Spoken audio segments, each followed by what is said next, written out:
गरीब माँ की 4 मंजिला में बेइज्जती वर्सेस 1 मंजिला में इज्जत। अरे बेटा, समझने की कोशिश करो। इस 4 मंजिला दीवारी के अंदर बैठी हुई जो राजकुमारी है, जो इस घर की इज्जत है, वो मेरी ही बेटी है। मुझे जाने दो। अरे अम्मा, ये 4 मंजिला रईसों का घर है। इस अमीर घराने में आप कहना चाहती हो कि आपकी बेटी साक्षी मालकिन है? क्या अच्छा मजाक है।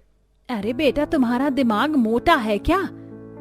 मेरी तो समझ में नहीं आ रहा है कि तुम्हें कैसे समझाऊं कि मैं इस घर की मालकिन मेरी बेटी है। तुमने तो बस अपनी रट लगाई हुई है। अरे अम्मा, हम ऐसे ही किसी को भी अंदर नहीं जाने दे सकते हैं। हमें इजाजत नहीं है। अगर तुम अंदर गई और तुम्हारा अंदर वालों से कोई रिश्ता न निकला तो बता रहा हूँ, मैं तो बड़ी तमीज से बात कर रहा हूँ। अंदर वाले तो घास भी नहीं डालेंगे। तू दरवाजा खोल, मेरे भी सर पर सींग नहीं निकल रहे जो मैं बेवजह जाऊंगी। सुलेखा वॉचमैन से बहसबाजी करके किसी तरह अंदर आ जाती है। सुलेखा एक गरीब औरत थी जिसकी 2 बेटियां थीं। दोनों ही बेटियों की शादी हो चुकी थी और ऐसे में सुलेखा आज अपनी बड़ी बेटी के घर आई। सुलेखा का घर अपनी बेटियों के घर से ज्यादा दूर तो नहीं था, लेकिन फिर भी उसे अपनी बेटी के घर में जाने के लिए भी इजाजत लेनी पड़ रही थी, क्योंकि उसकी बड़ी बेटी बेहद ही अमीर और 4 मंजिला मकान में रहती थी। कितना अच्छा घर है। शादी के बाद तो ये घर और भी अच्छे से दिखाई दे रहा है। वो रही मेरी बच्ची साक्षी। ये क्या, माँ यहाँ कैसे? और ये ऐसे मिट्टी से भरी हुई चप्पल ही पहन कर आ रही है। माँ, आपको दिखाई नहीं देता है? चप्पल देखो, क्या दलदल में से ही निकल कर आ रही हो क्या? कितनी मिट्टी है। ओह हाँ हाँ, चप्पल। सुलेखा बेचारी चप्पल उतार कर अपनी बेटी की तरफ को जाने लगी कि तभी माँ, अंधी हो क्या? यहाँ कोई आपके बाप का नौकर बैठा हुआ है। वहाँ एंट्रेंस पर जो पोछे का कपड़ा पड़ा हुआ है, इस गंदगी को उससे साफ करो, समझ आया? नॉनसेंस। साक्षी ने ऐसे ही अपने घर के नौकर चाकर के सामने सुलेखा की बेइज्जती कर दी। क्या है माता श्री, अब अंदर भी आओगी या कुछ लेने के इरादे से आई थी? नहीं नहीं बेटा, मुझे तुझसे कुछ भी नहीं चाहिए और मैं तो बस तुझे यहाँ देखने को आई थी। लगता है कि तू बहुत बिजी है तो मैं चलती हूँ। सुलेखा ऐसे बोलकर अपनी बेटी के घर से निकल आई। अभी वो आ ही रही थी कि तभी उसे अपनी 2 पड़ोसन मिली। अरे सुलेखा, तूने क्या अपनी बड़ी बेटी के यहाँ नौकरानी होने का काम शुरू कर दिया है? दरवाजे पर बैठी हुई पोछा क्यों लगा रही थी तू? तुम्हें क्या, मैं अपनी बेटी के यहाँ पोछा लगाऊं या झाड़ू? हाँ, जाती है फट्टे में टांग अड़ाने। माँ, किससे बातें कर रही हो? अरे निधि बेटा, तू कुछ नहीं, बस मैं यहीं साक्षी के घर तक आई थी। बस दीदी की ही याद आती है आपको माँ? अच्छा चलो मेरे घर चलो, यहीं पास में ही है मेरा घर। अब यहाँ मिल गई हो तो ऐसे नहीं जाने दूंगी। अरे नहीं नहीं बेटा, मैं तो बस घर जा रही थी। चलो ना माँ, वैसे मेरा घर 4 मंजिला तो नहीं है, 1 ही मंजिला है, लेकिन आपको चलकर अच्छा लगेगा। निधि जिद करके सुलेखा को अपने साथ अपने ससुराल ले गई। निधि सुलेखा की छोटी बेटी थी और साथ ही उसका ससुराल भी गरीब था, लेकिन फिर भी सुलेखा का निधि ने बड़े ही अच्छे से स्वागत किया। अरे माँ जी, आप आई हो, बैठो। अरे नहीं नहीं दामाद जी, बैठे रहो। बड़े दिनों के बाद इधर का रुख किया आपने। आओ बैठो समधन जी। सीमा ने बड़े ही प्यार और इज्जत से सुलेखा का स्वागत किया। सुलेखा वहीं सीमा के पास बैठी और मान, जो कि उसका दामाद था, वो जल्दी से बाहर से सुलेखा के लिए नाश्ते का सामान ले आया। अरे अरे दामाद जी, आप भी ना क्यों परेशान हुए? और तू निधि, तूने क्यों मेरे लिए नाश्ते का सामान मंगवाया? क्यों ना मंगवाती, आप मेरी माँ हो। निधि ने ऐसे ही बड़े प्यार से अपनी माँ की खातिरदारी की। एक तरफ बड़ी बेटी थी जिसके 4 मंजिला घर में भी माँ को बेइज्जती मिली, तो वहीं दूसरी तरफ छोटी बेटी थी जिसके 1 मंजिला घर ने सुलेखा को इज्जत दी और उसका मन खुश कर दिया था। निधि की ऐसी इज्जत से अपनी खातिरदारी दे सुलेखा वहीं बैठे बैठे पुराने दिनों में खो गई, जब उसकी बेटियों की शादी नहीं हुई थी। हाँ तो साक्षी, बता तुझे कैसा लगा है लड़का? माँ, बिल्कुल मेरे सपनों का राजकुमार है, राजकुमार। आपने मेरे लिए वैसे ही ससुराल में रिश्ता देखा जैसा कि मैं चाहती थी। 4 मंजिला घर और अमीरी। अब आप देखना माँ की शादी के बाद मैं आपको कितना ज्यादा खुश रखूंगी। इस झोपड़ी में बहुत दुख काट लिया आपने। बढ़िया है दीदी, आपकी तो लाइफ बन गई। बनती कैसे नहीं, मेरी लाडली है मेरी साक्षी। अच्छा निधि, तू ना एक काम कर, जाकर बर्तन धो ले। जी। मेरी जिस बेटी ने मुझसे वादे किए थे वो सब भूल गई। कितना बदल गई है साक्षी अमीर ससुराल जाकर। अपनी माँ को ही इज्जत देना भूल गई। माँ, माँ। हाँ हाँ बोल। माँ किस सोच में गुम हो? निधि की बात को सुनकर सुलेखा बस मुस्कुरा दी। कुछ देर चाय पीने के बाद सुलेखा अपनी छोटी बेटी के घर से भी लौट आई, लेकिन उसने साक्षी के घर की हरकतों को भी दिमाग में नहीं रखा। ऐसे ही थोड़ा समय और बीता और साक्षी के एक दिन अचानक से तबीयत बिगड़ गई। जब ये खबर सुलेखा को लगी तो उससे खुद को रोका नहीं गया और वो सीधा सब कुछ बुलाकर साक्षी की तबीयत पूछने को भागी। लेकिन रुको बहन, कहाँ घुसी चली आ रही हो? अरे माँ जी, मेरी बेटी को क्या हुआ, उसकी ही चिंता मुझे अंदर ही अंदर खाए जा रही है। बेटी का तो बहाना है, तुम्हें कुछ चाहिए हो तो बताओ, मैं यहीं से तुम्हें देकर भेज दूंगी, क्योंकि साक्षी तो ऊपर चौथी मंजिल पर है और वहाँ अमीर मेहमान भी है। नहीं बहन, मैं यहाँ किसी लालच के लिए नहीं आई हूँ। अगर साक्षी ऊपर भी है तो मैं उसके लिए सीढ़ियाँ चढ़ लूंगी। सुलेखा ऐसे बोलकर सीढ़ियां चढ़ते हुए अपनी बेटी की खातिर ऊपर जाने लगी। 2 मंजिल तो उसने जैसे तैसे चढ़ लिया, लेकिन फिर उसके पांव जवाब देने लगे तो वो सीढ़ियों पर ही बैठ गई और उसी दौरान उसका दामाद आया। माँ, ये आप हो? क्यों आई हो? बेटा, साक्षी को ही पूछने आई थी, लेकिन मेरे पैर। आप ऊपर जाकर क्या करोगी? वैसे भी ऊपर मेरे अमीर मेहमान आए हुए हैं। तुषार ऐसे बोलता हुआ सुलेखा को सीढ़ियों पर ही छोड़कर चला गया। सुलेखा को ये सब बेइज्जती पसंद नहीं थी, लेकिन बेटी से मिलने की खातिर वो माँ सब कुछ बर्दाश्त कर गई। बड़ी ही मुश्किल से सुलेखा ऊपर आई और ऊपर आकर उसने देखा कि साक्षी मेहमानों के साथ हंस रही थी। माँ, तुम फिर से क्यों? बेटा, तेरी तबीयत पूछने ही आई हूँ, कैसी है तू? नीचे जाओ अभी के अभी। माँ, आपको दिखता नहीं है यहाँ कितने अमीर अमीर लोग आए हुए, बस मुंह उठाकर चली आई।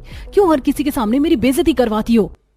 मैंने तो इन्हें सीढ़ियों से ही जाने को बोला था, लेकिन इन्हें बात समझ कहाँ आती है। माफ कर दे साक्षी और दामाद जी, मेरे आने से आपकी इज्जत कम हुई, इसके लिए मैं माफी चाहती हूँ। चलती हूँ। सुलेखा हाथ जोड़कर साक्षी के घर से निकल आई। अब ऐसी बेइज्जती के बाद सुलेखा का दोबारा साक्षी के घर जाने का भी रुख नहीं हुआ। वो रोते हुए आ रही थी तो उसे रास्ते में अपनी गरीब बेटी और दामाद मिल गए। माँ, क्या हुआ, रो क्यों रही हो? तू तो कभी मेरे साथ ऐसे नहीं करेगी ना, चाहे तेरा 1 मंजिला मकान हो या 10 मंजिला। बोल। नहीं नहीं नहीं करूंगी माँ। लेकिन माँ, हुआ क्या है, बताओ तो सही। निधि और मान दोनों एकदम से टेंशन में आ गए। निधि अपनी माँ को अपने घर लेकर आई, जहां जाने के बाद सुलेखा ने उसे पूरा वाकया बताया। तुषार और साक्षी का इतना बुरा बर्ताव जानकर निधि और मान को बहुत ज्यादा गुस्सा आया और माँ, चलो मेरे साथ। उस घमंडी का घमंड आज तो मैं तोड़ना आई ना। माँ, तो मेरा नाम निधि नहीं। जिन दीवारों के बीच आपको बेइज्जत किया गया ना, वहीं से आपकी इज्जत खींच कर लाऊंगी मैं। निधि और मान दोनों सुलेखा के साथ साक्षी के 4 मंजिला घर में चले गए और वो तीनों बिना कुछ देखे सीधा साक्षी के पास पहुंचे, जहां जाकर निधि ने बीमार साक्षी को एक थप्पड़ मारा। निधि, तू बेशर्म, शर्म नहीं आई तुझे? जिस माँ ने तुझे जन्म दिया, तूने उसी को बेइज्जत कर दिया। और तू बस नाम का अमीर है, तेरे संस्कार कहाँ गए? दीदी, मैं कभी ये हरकत ना करती अगर बात माँ की ना होती तो, लेकिन तुमने मेरी माँ को रुलाया है। कैसी बेटी हो तुम? अरे माँ ने ही तुम्हें ये जिंदगी दी है, तुम्हें अच्छे घर में शादी करवाई, सब कुछ तुम्हारे साथ अच्छा किया, और जब माँ को तुम्हारी जरूरत थी तब तुम झूठी उम्मीदें देकर पीछे हट गई। हमारी माँ, जिन्होंने हमें अपने खून से सींचा, हमारी जिंदगी को स्वर्ग बनाया, इन 4 दीवारी को तुमने उनके लिए ही नर्क बना दिया। जरा तो शर्म कर लेती दीदी। मैं यहाँ 1000 बातें बनाने नहीं आई हूँ, मैं ये कहने आई थी कि आज से तुम्हारी माँ मर गई, तुम्हारा मायका खत्म। अब न तुम्हारी कोई बहन है न कोई माँ। भूल जाना हमें, जैसे अभी तक भूली हुई थी, और कभी याद भी आए ना तो हमारे घर के दरवाजे मत देखना। रहो अपने इस 4 मंजिला की दीवारों में आप। निधि ऐसे बोलते हुए सुलेखा और मान के साथ साक्षी के घर से लौट आई। अब साक्षी को एहसास हो रहा था कि उसने कितना गलत किया था, लेकिन अब पानी सिर से ऊपर जा चुका था। वहीं अब सुलेखा भी अपनी दोनों बेटियों का अंतर देख पा रही थी। आज के बाद से कभी सुलेखा अपनी 4 मंजिला मकान वाली बेटी के घर नहीं गई। वो निधि के पास जाती और निधि उसे इज्जत से रखती, और अब सब कुछ ठीक हो चुका था। वो कहते हैं ना कि घर बड़ा हो, लेकिन अगर उसमें रहने वालों के पास संस्कार न हो तो वो घर घर नहीं, बस मकान की 4 दीवारी होती है। ओके माँ, मैं अपनी सहेली रीना के साथ वाटर पार्क जा रही हूँ, शाम तक आ जाऊंगी। क्या दीदी, आप वाटर पार्क जा रही हैं? मुझे और माँ को भी ले चलिए ना। सुना है वाटर पार्क में बहुत बड़े बड़े झूले होते हैं, पानी वाले, जहाँ फिसलकर पानी में गिरते हैं। हाँ आरोही, तू हर साल अपनी सहेली के साथ वाटर पार्क जाती है, हमें भी साथ ले चल। कब तक इस खौलती झोपड़ी में गर्मी में मरते रहें, हमें भी ठंडे पानी की सैर करा। ओहो, आप दोनों को कुछ बताना ही बेकार है। आप लोगों को मैं वहाँ ले जाऊंगी तो मेरी बेइज्जती हो जाएगी, क्योंकि झूलना तो आएगा नहीं, ऊपर से आपके पास स्विमिंग कॉस्ट्यूम भी नहीं है, और वैसे भी मैं फ्री में जा रही हूँ अपनी सहेली के साथ। हाँ, आप लोगों के पैसे कौन देगा? ठीक है, नहीं जा रहे हम दोनों, चली जा घूमने, लेकिन टाइम से आ जाना और जरा संभल कर, कल तुझे लड़के वाले देखने आ रहे हैं। ठीक है माँ, मैं बिना चोट लगाए आराम से आ जाऊंगी, लेकिन आप मेरे लिए अमीर लड़का ही ढूंढना, मैं किसी गरीब जगह जाकर मरना नहीं चाहती। अरे हाँ रानी सा, अब जा। तब आरोही सहेली के साथ वाटर पार्क जाकर खूब मजे करती है, अलग अलग राइड्स लेती है, स्विमिंग पूल में डांस करती है। वहीं दूसरी तरफ गरीब माँ बेटी गर्मी में परेशान होते हैं। माँ बहुत गर्मी लग रही है, बहुत पसीना भी आ रहा है। दीदी तो वहाँ मजे कर रही होगी, यहाँ तो हैंड पंप में भी गर्म पानी है। अब गर्मी है, क्या कर सकते हैं, झेलनी तो पड़ेगी। जब तक हम दोनों ये ठंडा ठंडा सत्तू पीते हैं। क्यों? हाँ माँ, मुझे तो ये बहुत पसंद है। शाम को आरोही घर आ जाती है और घर का खाना भी नहीं खाती, सीधा सो जाती है। अगले दिन अमृता नाम की औरत अपने बेटे रवि के साथ आरोही को देखने आती है। थोड़ी बातचीत करके रिश्ता पक्का हो जाता है। अरे आपने तो ये बात करके मेरे दिल का सारा बोझ भी उतार दिया, लेकिन फिर भी अमृता जी, मुझे आपसे एक बात और कहनी थी। मैं अपनी छोटी बेटी की शादी भी उसी दिन एक ही मंडप में करना चाहती हूँ, अगर आपको कोई आपत्ति ना हो। आप तो जानती हैं मेरे पास इतनी पूंजी नहीं है। मैं अच्छे से समझती हूँ, कोई नहीं, खाने का खर्चा मैं देख लूंगी, आप बस एक ही दिन लगन करने का इंतजाम कर लेना। वैसे आपने अपनी छोटी बेटी के लिए लड़का नहीं देखा? तो एक मेरी नजर में है, मैं आपको बता देती हूँ। जी ठीक है। तब अमृता गर्मी का बहाना लगाकर एसी वाली कार में बैठकर अपने आलीशान घर चली जाती है। वहीं उसकी गली में 5 घर छोड़कर गरीब गायत्री का घर था। सुहासिनी को अपनी छोटी बेटी के लिए गायत्री का बेटा पसंद आ जाता है और फिर 3 हफ्ते में ही दोनों बेटियों की शादी एक साथ एक ही मंडप में हो जाती है। एक बेटी अमीर ससुराल जाती है तो दूसरी बेटी गरीब ससुराल, और आरोही आते ही एंट्रेंस पर बहुत बड़ा स्विमिंग पूल देखकर हैरान हो जाती है। वाह माँ जी, ये तो बहुत बड़ा स्विमिंग पूल है। इतनी गर्मी में स्विमिंग पूल में नहाने को मिल जाए तो और क्या चाहिए। अरे बहू, ये तुम्हारा ही ससुराल है और तुम्हारा ही स्विमिंग पूल है। जब मन करे, जितनी बार मन करे, उतना इस स्विमिंग पूल में नहा लेना। चलो मैं तुम्हारा गृह प्रवेश करवा दूं। आरोही अपने शानदार ससुराल में जाती है जहां हर तरफ एसी लगा होता है। गर्मी का उसे बिल्कुल भी एहसास नहीं होता। वहीं गरीब किंजल अपने ससुराल में गृह प्रवेश करती है जहां आते ही गर्मी लगने लगती है। बहू, तुम्हें तो बहुत पसीना आ रहा है। क्या करूं, गर्मी ही इतनी है। माफ करना, तुम्हारे ससुराल में कूलर भी नहीं है। कोई बात नहीं माँ जी, आप चिंता मत कीजिए, मैं ऐसे ही रह लूंगी। मैं आप सबके लिए नींबू पानी बना देती हूँ। इसकी कोई जरूरत नहीं है भाभी, मैंने पहले से ही नींबू पानी तैयार कर लिया था। लो भैया, भाभी पी लो। अरे मेरी बहन तो बड़ी सयानी है। हाँ भैया, लेकिन पानी ज्यादा नहीं है। आपको पता है ना, गर्मी के मौसम में पानी की कितनी किल्लत हो जाती है।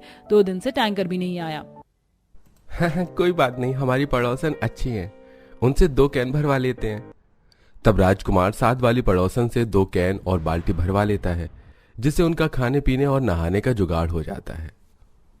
माँ जी, गर्मी लग रही है, मैं नहा लूं? हाँ बहू, इतनी गर्मी है, हिचकिचा कर क्यों पूछ रही है, नहा ले। तब किंजल नहाने चली जाती है। 2 दिनों में ही किंजल अपने गरीब ससुराल की जिम्मेदारी संभाल लेती है। वहीं अमीर बेटी स्विमिंग पूल में रोज रोज नहाकर मजे करती है। घर का कोई काम नहीं करना पड़ता, नौकर चाकर एक इशारे पर उसके लिए सब कुछ ले आते हैं। एक दिन सुहासिनी आरोही को फोन करती है। क्या हुआ माँ, अचानक से फोन क्यों? आपको पता भी है मैं स्विमिंग पूल में नहाने जा रही थी। अरे बेशरम, अब तो तेरी शादी हो गई, अब तो स्विमिंग पूल जाना छोड़ दे, अपनी सहेली के साथ ससुराल को संभाल ले।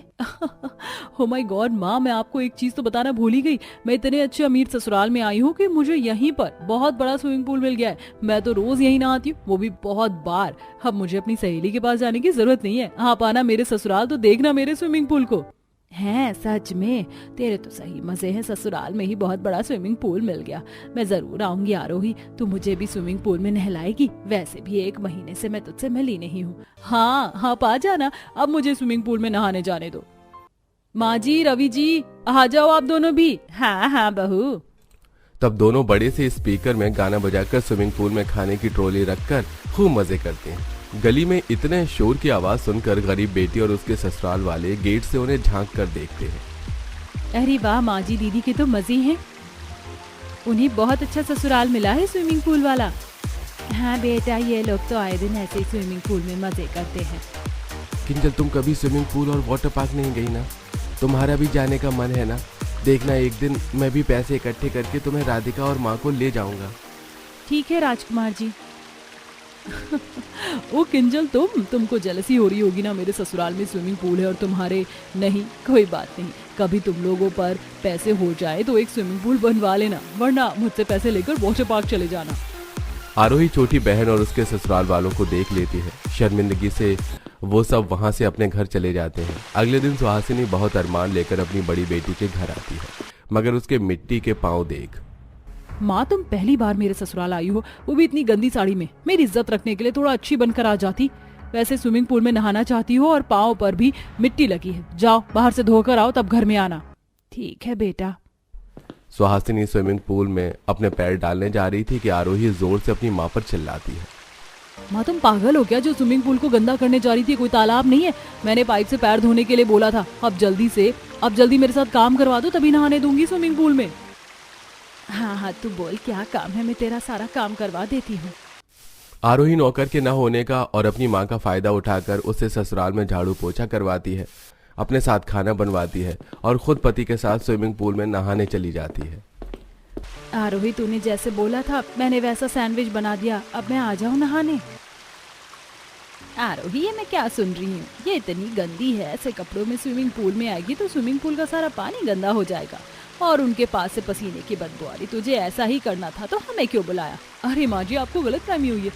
मैं माँ को स्विमिंग पूल में बिल्कुल नहीं ला रही, वरना हम सबका मूड खराब हो जाएगा और हम सब नहा नहीं पाएंगे। माँ, ऐसा करो, तुम जाओ यहाँ से। गर्मी से गला सूख रहा है, फिर भी खुशी के मारे तुझसे मिलने चली आई। तूने मुझे पानी भी नहीं पूछा। मुझे लगा था मेरी बेटी ससुराल में मुझे थोड़ा सम्मान देगी, स्विमिंग पूल में आने का मौका देगी, लेकिन नहीं। अगर तुझे काम ही करवाना था तो ऐसे ही करवा लेती। मेरी बेइज्जती क्यों करवाई यहाँ? अब तुम जिस चीज के लायक हो माँ, मैं वही तो करूँगी। मूड खराब मत करो। सुहासिनी आंखों में आंसू लिए अपनी गरीब बेटी के घर जा रही थी। उससे कुछ देर पहले किंजल का सारा तमाशा देख लेती है और अपने पति से छोटा सा वाटर पार्क बनाने को कहती है। तुम चिंता मत करो, माँ आती ही होगी। मैं कुछ फट्टे को लाकर झूला बनाने की कोशिश करता हूँ और मेरी दुकान में एक खराब मोटर पड़ी है जिसे मैंने ठीक कर लिया है। उसकी मदद से साथ वाली पड़ोसन से थोड़ा सा ज्यादा पानी मिल जाएगा। तब तक तुम स्विमिंग पूल की तैयारी करो। हाँ जी, ठीक है। राजकुमार मिट्टी और कुछ लकड़ी की सहायता से झूला बनाने की कोशिश करता है। वहीं सास बहू बेटे एक बड़ा सा गड्ढा करके उसमें पानी बिछाते हैं और साथ वाले पड़ोसन से मोटर के जरिए ढेर सारा पानी भर लेते हैं, जिससे कुछ ही देर में जुगाड़ू वाटर पार्क तैयार हो जाता है। ये सब देख सुहासिनी हैरान हो जाती है। किंजल, ये सब क्या है? ये झूला, वाटर पार्क, ये सब कैसे आया?